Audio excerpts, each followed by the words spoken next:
अब एक बहुत सबसे ज़्यादा पूछा जाने वाला सवाल बार बार रूहानी तालिब इल्मों की तरफ से है।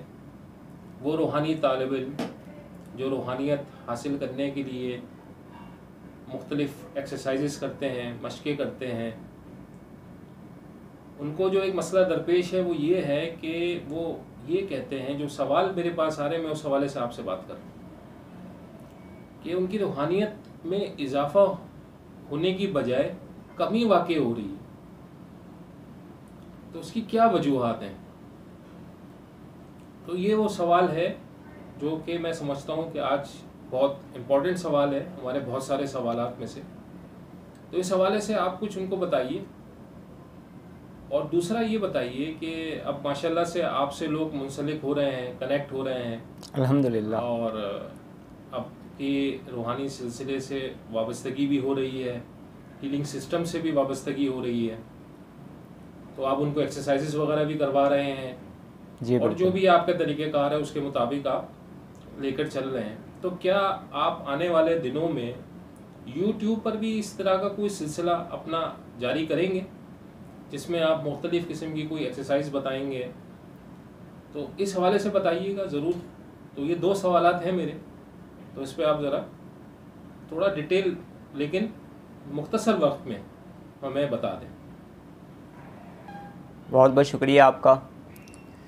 और आपका जो ये सवाल है कि रूहानियत में कमी क्यों हो जाती है, रूहानियत में जब हम कोशिश करते हैं या रूहानी उलूमों को हासिल करने की जब हम कोशिश करते हैं, या हम कोई रूहानी मश्क करते हैं, या हम किसी और तरीके से अपने अंदर की रूहानियत को जगाने की कोशिश करते हैं, अपनी इनर पावर को एक्टिव करने की कोशिश करते हैं, या फिर बैरूनी रूहानियत को हासिल करने की कोशिश करते हैं, हमें रूहानियत हासिल होना शुरू हो जाती है, लेकिन उसके बाद अचानक से उसमें कमी आना शुरू हो जाती है। और ये कमी जो है बहुत ज़्यादा परेशान गुन होती है उन लोगों के लिए जो लोग हकीकत में रूहानियत को हासिल करने की कोशिश भी कर रहे हैं, मेहनत भी कर रहे हैं, और अपना कीमती वक्त भी, अपना टाइम भी मुख्तलिफ़ एक्सरसाइजेस को करने के लिए देते हैं। ये अहम तरीन सवाल जो है, माजी में मेरा भी सवाल ये रहा था, मुझे भी ऐसी प्रॉब्लम्स हुई थी। बात इतनी सी है और इंतहाई मुख्तसर है, ज़िंदगी रही तो ये गुफ्तगू चलती रहेगी। हम जब भी रूहानियत हासिल करने की कोशिश करते हैं, या जब भी हम रूहानी उलूम हासिल करने की कोशिश करते हैं, या फिर अगर मैं मुख्तसर तौर पे ये बात कहूँ कि हम कोई सा भी इल्म जब हासिल करने की कोशिश करते हैं, तो लाजमी हमें कोई ना कोई उस्ताद, टीचर, ट्रेनर, किसी बुज़ुर्ग हस्ती की हमें ज़रूरत पड़ती है। सही। मुख्तलिफ़ उलूम सीखने के लिए, मुख्तलिफ़ चीज़ें सीखने के लिए हमें असातिज़ा की ज़रूरत पड़ती है, मुस्तनद उस्ताद की ज़रूरत पड़ती है, और ट्रेनर की ज़रूरत पड़ती है। इसी तरीके से जब हम रूहानी उलूम हासिल करना चाहते हैं या रूहानियत में दाखिल होना चाहते हैं, तो इसके लिए भी हमें उस्ताद की ज़रूरत होती है। रूहानियत के अंदर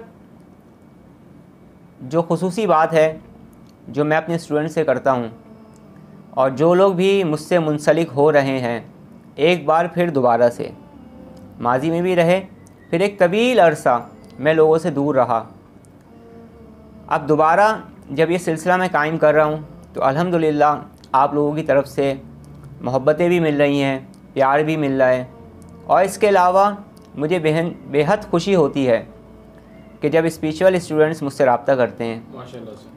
और सबसे ज़्यादा खुशी मुझे उस वक्त होती है कि जब मुझसे ये सवाल किया जाता है कि हमारी रूहानियत में कमी हो रही है या हम रूहानी तरक्की नहीं कर पा रहे। आप लोग भी सोच रहे होंगे कि इसमें खुशी की क्या बात है। खुशी की ये बात है कि एक शख्स अपनी मंजिल की जानिब रवां दवां है, अपनी मंजिल को पाना चाहता है, और उसकी राह में रुकावटें आ रही हैं। तो इससे ये बात साबित होती है कि इस इंसान के अंदर, इस राह में चलने वाले इंसान के अंदर, या इस स्टूडेंट के अंदर, या इस रूहानी तालिब इल्म के अंदर जुस्तजू है।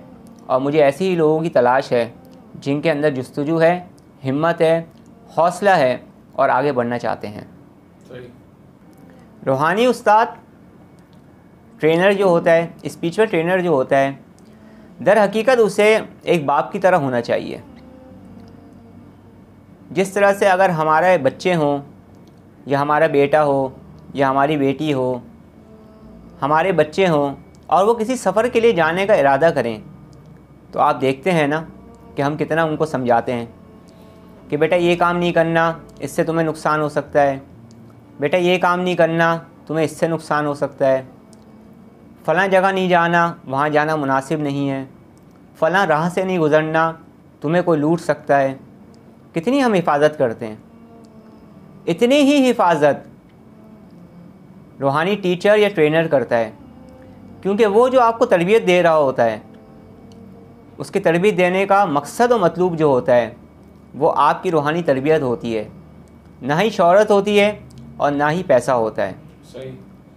अगर रूहानी टीचर आपसे अपने बच्चों की तरह मोहब्बत नहीं करेगा, या आप अपने रूहानी टीचर का, स्पिरिचुअल टीचर का, रूहानी उस्ताद का अगर अदब नहीं करेंगे, मोहब्बत नहीं करेंगे और मोहब्बत वाला ताल्लुक़ कायम नहीं करेंगे, तो फिर मुश्किल है कि आप तरक्की कर पाएँ और मुश्किल है कि मैं तरक्की कर पाऊँ। इस राह के अंदर सबसे अहम तरीन चीज़ जो है वो सच्चाई है। मैंने अपनी उम्र का एक अच्छा खासा हिस्सा इस रूहानी तरबियत में गुजारा है, और मेरे जानने वाले, मुझसे मुंसलिक जो भी लोग हैं वो ये बात बहुत अच्छी तरह से जानते हैं कि मेरा एक तकिए कलाम बन चुका है। मकसद कि मैं जब भी रूहानियत के ऊपर बात करता हूँ तो एक बात ज़रूर करता हूँ, और वो बात ये है कि मैं स्पिरिचुअल स्टूडेंट था, रूहानी तालिब इल्म था, रूहानी तालिब इल्म हूँ, और इंशाअल्लाह ताला ज़िंदगी की आखिरी सांस तक रूहानी उलूम भी हासिल करता रहूँगा, रूहानियत भी हासिल करता रहूँगा इंशाअल्लाह। और जो भी इल्म मुझे मिला है मैं उसे लोगों तक पहुँचाता भी रहूँगा, बग़ैर किसी लालच के और बग़ैर किसी और मकसद के। यानी मेरा मकसद सिर्फ़ और सिर्फ आप लोगों तक पॉजिटिव इन्फॉर्मेशन पहुँचाना है, और जो भी प्रॉब्लम्स आपके साथ हो रही हैं आप उसे किस तरह से सॉल्व कर सकते हैं उस हवाले से आप लोगों की हेल्प करना है, आप लोगों को सीधी राह दिखाना है। इस हवाले से हर स्पिरिचुअल टीचर, हर ट्रेनर का अपना अंदाज़ होता है रूहानी तरबियत देने का। मेरी रूहानी तरबियत का जो आगाज़ हुआ है, मैंने कोशिश की है कि उसका आगाज़ उस तरीके से करूं जिस तरीके से स्पिरिचुअल टीचर्स करते आए हैं। मेरी रूहानी तरबियत का आगाज़ जो है, जो मैंने शुरू किया है, वो ना ही किसी नक्श से है और ना ही किसी तावीज़ से है। ठीक है। सबसे अच्छा ट्रेनर और टीचर वो होता है जो अपने बच्चों की, अपने रूहानी बच्चों की, अपने स्टूडेंट्स की तरबियत करता है। सबसे पहली शर्त जो है वो तरबियत है। तरबियत किस तरह से करता है? मुख्तलिफ़ अंदाज़ हैं। सबसे पहले हमें अपने तालिब इल्मों को यही बताना होगा कि कौन से ऐसे मामलात होते हैं जिसकी वजह से रूहानियत में कमी आ जाती है, कौन से ऐसे काम हैं जो हमें इब्तदाई तौर पर बिल्कुल नहीं करने बल्कि इंतहाई तौर पर भी नहीं करने, कौन सी ऐसी राहें हैं जिस पर चलने की वजह से हम लूट सकते हैं, हमारी कीमती चीज़ हमसे छिन सकती है, कौन से ऐसे मामलात हैं कि अगर हम वो काम करना शुरू करेंगे तो हमारे अंदर रूहानियत में कमी आना शुरू हो जाएगी। सबसे पहले मैंने इस चीज़ का ही आगाज़ किया है और इसी चीज़ से आगाज़ किया है कि हमारी रूहानियत में कमी क्यों आ जाती है। रूहानियत की तरबियत देना, रूहानी एक्सरसाइजेज़ बताना या मुख्तलिफ़ चीज़ों बताना वो मैं बाद में बता रहा हूँ, जैसे जैसे लोग मुझसे मिलते जा रहे हैं। सबसे पहले मैं उनके साथ यही काम कर रहा हूँ कि जितना हो सकता है उनको सही गाइडेंस देने की कोशिश कर रहा हूँ। मेरी तरबियत का आगाज़ जो है ना ही किसी वजीफ़े से है और ना ही किसी नक्श से है। मेरी तरबियत का आगाज़ उन्हीं बातों से है जो बातें आगे जाकर आपको दरपेश हो सकती हैं। बहुत सारे स्टूडेंट्स मेरे पास ऐसे आए हैं, कोई 4 साल से रूहानी मश्क कर रहा है, कोई 3 साल से रूहानी मश्क कर रहा है, कोई 10 साल से कर रहा है। नतीजा क्या आ रहा है उसका? नाकाम हो रहे हैं। क्यों नाकाम हो रहे हैं? लाजमी सी बात है, कहीं ना कहीं कोई ना कोई गलतियां कर रहे हैं कि हमने कौन से वो काम हैं जो छोड़ने हैं जिनकी वजह से हमारी रूहानियत जा रही है, ख़त्म हो रही है। मेरे भाई, जो भी दौलत होती है उसकी इंसान हिफाजत करता है ना, आप भी करते हैं, मैं भी करता हूँ। हम दुनियावी दौलत की कितनी हिफाजत करते हैं जब हम मेहनत से कमाते हैं। तो इतनी मेहनत जब हम रूहानियत हासिल करने के लिए कर रहे हैं तो हमें उसकी हिफाजत भी करनी है।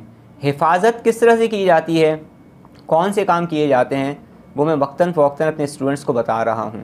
और इंशाअल्लाह ताला पूरी कोशिश करूँगा कि वो तमाम चीज़ें यूट्यूब के ज़रिए भी अपने स्टूडेंट्स तक पहुँचाने की कोशिश करूँ जो कि मुझसे मुंसलिक हो रहे हैं कि हमारी रूहानियत कम क्यों हो जाती है। इस सारी बातों का मकसद और मतलब ये है कि इब्तदाई जो मेरी हुई है या इब्तदा जो मेरी हुई है, जो कुछ भी मैं बता रहा हूँ रूहानियत के हवाले से, या हम किस तरीके से अपने अंदर की रूहानियत को जगा सकते हैं, अपनी पावर्स को बढ़ा सकते हैं, इन सब चीज़ों का मकसद क्या है। सबसे पहले वो बातें आप तक पहुँचाना है और सबसे पहली चीज़ ये बातें आप तक पहुँचाना है कि रूहानियत में कमी क्यों हो जाती है, किन वजूहात की वजह से हो जाती है। आज चंद वजूहात का ज़िक्र आज की इस वीडियो में करूँगा, बाकी फिर ज़िंदगी भर जब तक ज़िंदगी रहे इंशाअल्लाह ताला और भी चीज़ें आप लोगों के साथ शेयर करता रहूँगा इंशाअल्लाह। इसमें से चंद एक वजूहात बताइए जिससे रूहानियत में कमी वाक़ई होती है। अमूमी तौर पर हमारे यहाँ ये होता है, आम तौर पर सारे टीचर और ट्रेनर ऐसा नहीं करते हैं कि जब भी हम किसी भी इंसान के पास जाते हैं तो हमें कोई ना कोई मश्क बता देता है या कुछ ना कुछ ऐसी चीज़ बताता है और फिर ये कहता है कि इसे करना शुरू करो, इससे तुम्हारी रूहानियत में इजाफ़ा होगा।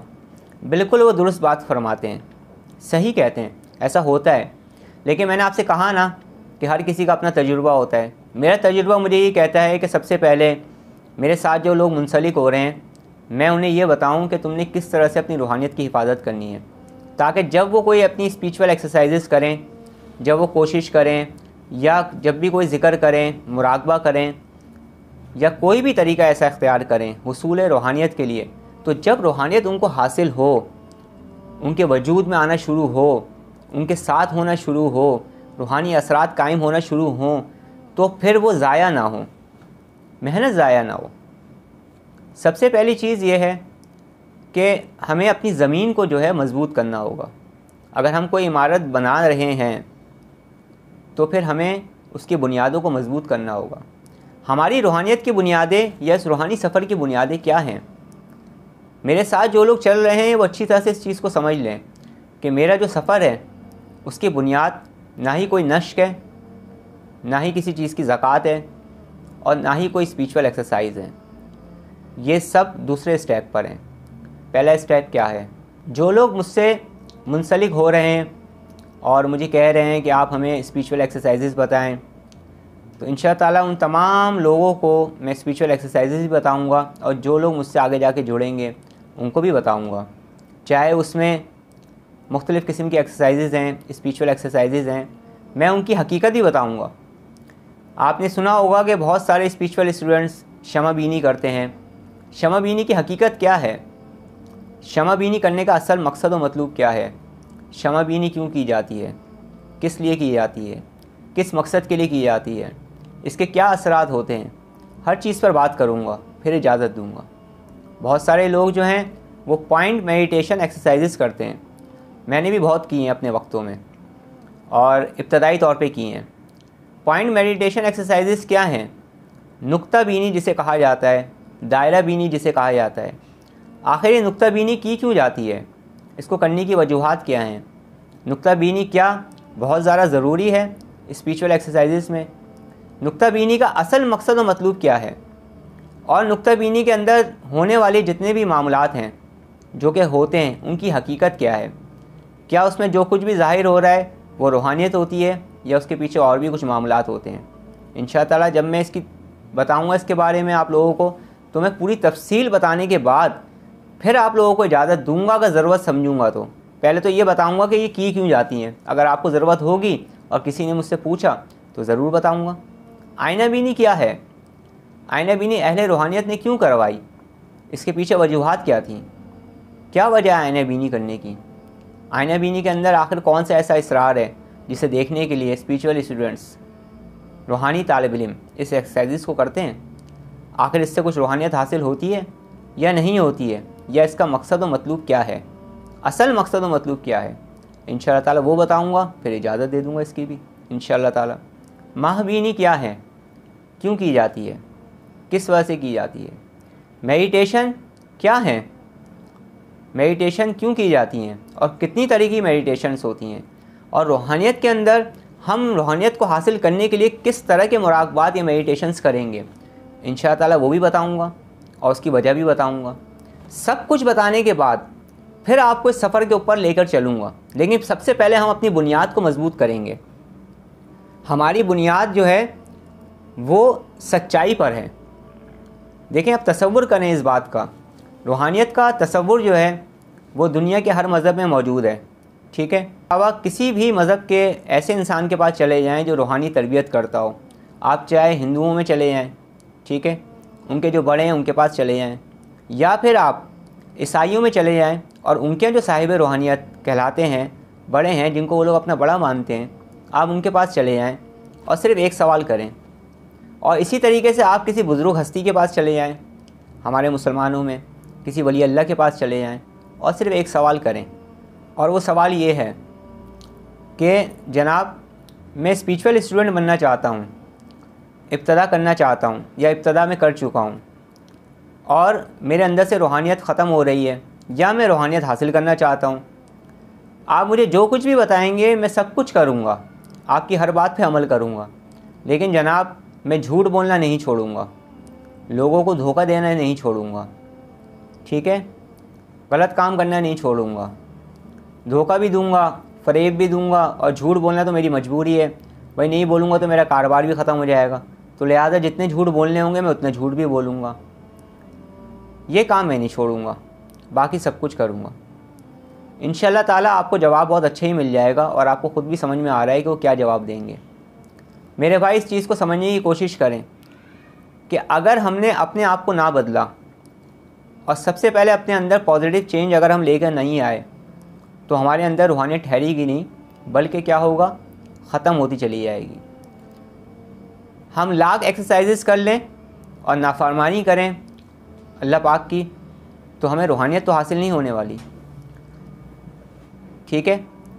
झूठ से परहेज़ करना होगा, हसद से परहेज़ करना होगा, गरूर से परहेज़ करना होगा, दूर होना होगा इन चीज़ों से, पाकीज़गी अख्तियार करनी होगी।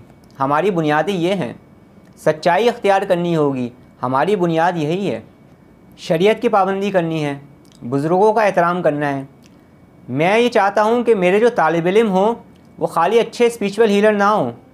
आप लोग भी ऐसे लोगों को स्पिरिचुअल हीलर अच्छा नहीं मानते जिनके अंदर रूहानी ताकत तो बहुत ज़्यादा है, लेकिन वो मखलूक़ खुदा पर जुल्म करते हैं, या मखलूक़ खुदा का साथ नहीं देते, या मखलूक़ खुदा से अखलाक के साथ पेश नहीं आते, या अपनी रूहानी क़ुव्वतों का नाजायज़ फ़ायदा उठाते हैं।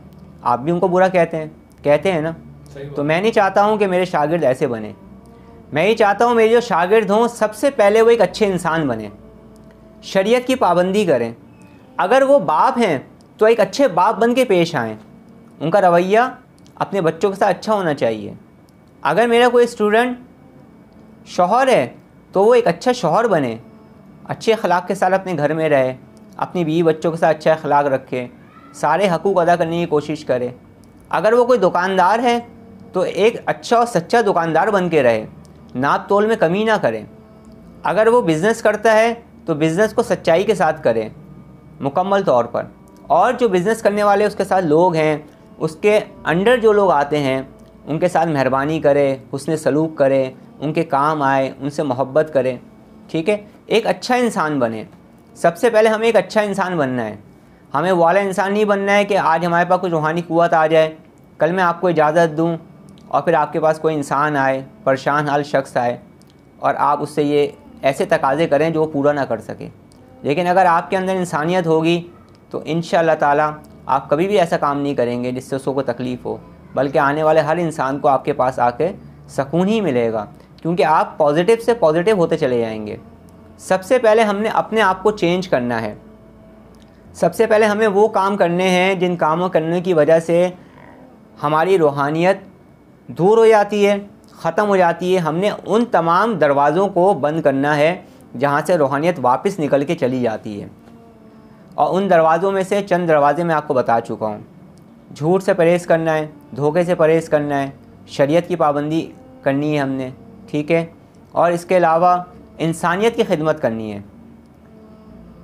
अगर हम इंसानियत के ख़िलाफ़ कोई सा भी काम करेंगे तो फिर हमारे अंदर रूहानियत नहीं रहेगी। और स्पिरिचुअल स्टूडेंट जो होता है वो कभी भी इंसानियत के ख़िलाफ़ कोई काम नहीं करता, कोई ऐसा काम नहीं करता जिससे किसी इंसानियत को नुकसान पहुँचे।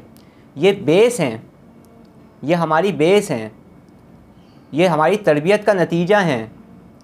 जब हम किसी की सोबत में जाते हैं, किसी के पास जाते हैं, तो हमें तरबियत में क्यों रखते थे लोग?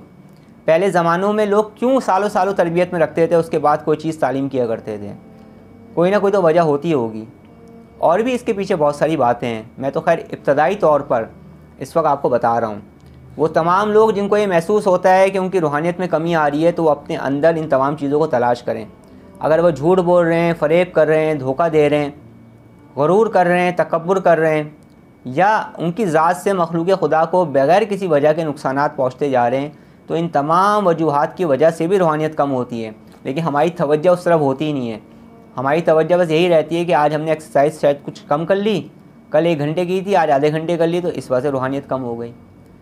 ऐसा भी होता है।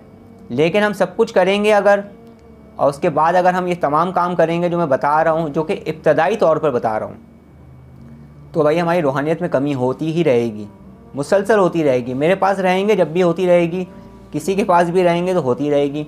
सबसे पहले इन कामों से दूर हों तो इंशाअल्लाह ताला फिर रूहानियत में कमी कभी भी नहीं होगी। इंसानियत के ख़िलाफ़ कोई काम ना करें, बस मोहब्बत, अमन, सकून के साथ ख़ुद भी रहें और लोगों को भी इसकी दावत दें और मोहब्बत फैलाएं, मोहब्बत करें, लोगों के काम आएँ, इंसानियत के काम आएँ।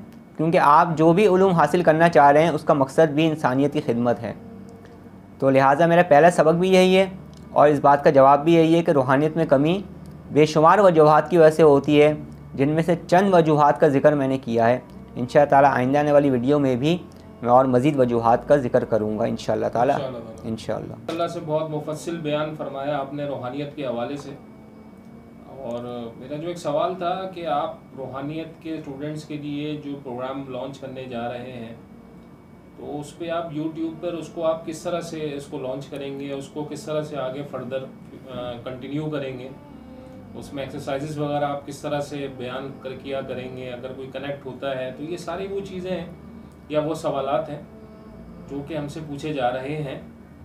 क्योंकि आपने अपने इस रूहानियत के सिलसिले को माशाल्लाह से आगे बढ़ाने का जो अज़्म और हौसला अपना ज़ाहिर किया है और खुलूस से दिल के साथ मखलूक़ खुदा की खिदमत के लिए, तो उस हवाले से लोग पूछ रहे हैं हमसे कि इसको जब आप YouTube पर आगे कंटिन्यू करेंगे, तो आप इस हवाले से एक थोड़ा सा मुख्तसर अपना कुछ डिटेल शेयर करें अपने व्यूवर्स के लिए। सबसे पहली चीज़ ये है कि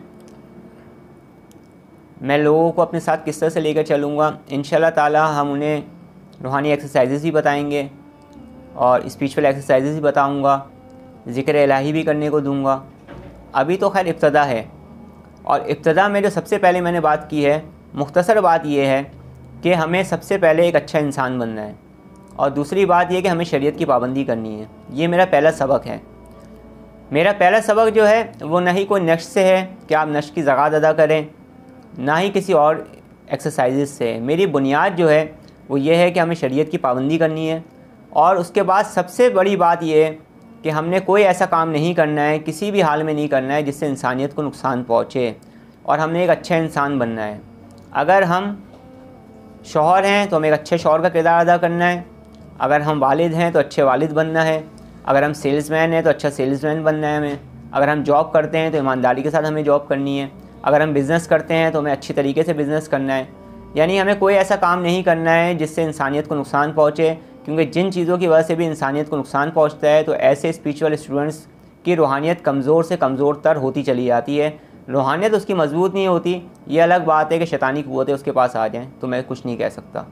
बाकी इंशाअल्लाह ताला नेक्स्ट वीडियो में या आइंदा आने वाली किसी वीडियो में मैं आप लोगों को तमाम एक्सरसाइजेस बताऊंगा भी, समझाऊंगा भी, इजाज़त भी दूंगा कि हम किस तरीके से अपनी रूहानियत को बढ़ा सकते हैं, या हम किस तरीके से इस रूहानी सफ़र का आगाज़ करें, या हमारी ये चीज़ें जो हैं किस तरीके से तरतीब के साथ आगे बढ़ेंगी। तमाम चीज़ों का इज़हार इंशाअल्लाह ताला अगली नशिस्त के अंदर, अगली वीडियोज़ के अंदर मैं पूरी अच्छी तरीके से करने की कोशिश करूँगा इंशाअल्लाह।